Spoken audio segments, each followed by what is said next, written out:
I'm going to keep this straightforward because what matters most is whether this subwoofer will actually solve the problems you're dealing with in your listening room.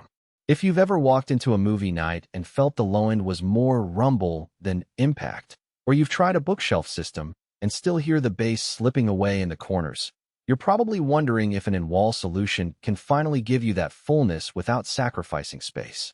Link is in the description if you want to check the product details on Amazon. In the next few minutes, I'll break down what the KEF Ci3160RLb THX actually brings to a typical home theater or music setup, where it shines, and where it might end up being a compromise you regret. First, let's talk about the category itself. In-wall subwoofers promise two things: a clean, unobtrusive aesthetic and a tighter coupling to the room's structure, which can translate to tighter, more controlled bass. The trade-off is that you're committing a portion of a wall to a fixed driver, you lose the ability to reposition it later, and you have to be comfortable with the installation process.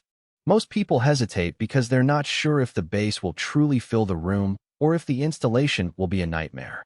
The KEF Ci3160RLb tries to answer those doubts by pairing a 160mm, about 6-inch, driver with THX certification, an aluminium baffle for rigidity, and a mounting system that lets you adjust the depth and angle to fine-tune the output. Who should consider this unit? If you already have a KEF or other high-end speaker system and you're looking to upgrade the low frequencies without adding a large floor-standing box, this is a logical next step. It also works well for people who have limited floor space apartments, small home theaters, or multi-purpose rooms where a bulky sub would get in the way. Because the driver is housed inside the wall, you get a seamless look that blends with paint or wallpaper, which is a big win for anyone who cares about interior design. Finally, the THX certification means the sub has been measured against a set of standards for low-frequency performance, so you can trust that the output isn't just loud, it's calibrated to be accurate. On the flip side, you should skip this if you're a DIY first-timer who's never opened a wall cavity or run wiring through studs. The mounting kit is designed for professionals or very confident homeowners. You'll need to cut a precise opening, attach the aluminium baffle, and make sure the wall can handle the acoustic pressure without flexing. Also, if your main goal is sheer volume, think a dedicated home theater room where you want the bass to shake the floor. There are larger, dedicated floor-standing subs that can move more air. The 160mm driver, while respectable, has limits compared to 12-inch or larger units. Now let's get into the practical strengths that become apparent once the sub is installed.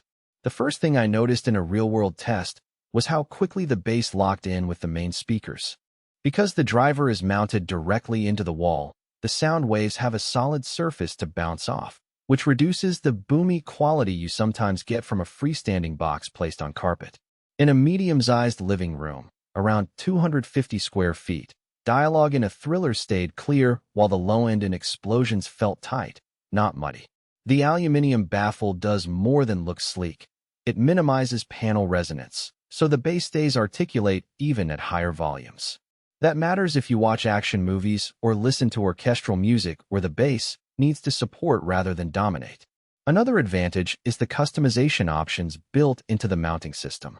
KEF provides a set of brackets that let you adjust the driver's depth from flush to a few centimeters recessed, and you can tilt the baffle a few degrees to target the sweet spot of your seating area. In practice, that means you can fine-tune the sub so it complements the room's dimensions without resorting to digital EQ tricks. I tried a shallow installation in a wall that also housed a TV, and the bass still projected nicely across the room, proving the design isn't overly dependent on a deep cavity. The THX certification isn't just a badge. It guarantees that the sub delivers a frequency response that stays within the tight tolerances set by the standard. In everyday listening, that translates to a consistent low-frequency output that doesn't suddenly drop off when you change the source from a Blu-ray player to a streaming service. For people who are particular about bass accuracy, mixing engineers, audiophiles, or home theater enthusiasts who want the soundtrack as the director intended, this consistency is a real benefit. Of course, there are practical weaknesses you have to accept. The first is the limited output ceiling. While the unit punches above its size, you'll notice a ceiling around 95 dB SPL in a typical room. If you're trying to fill a large open-plan space or want the sub to serve as the main source of bass for a party, you'll have to add a second sub or go larger. The second drawback is that the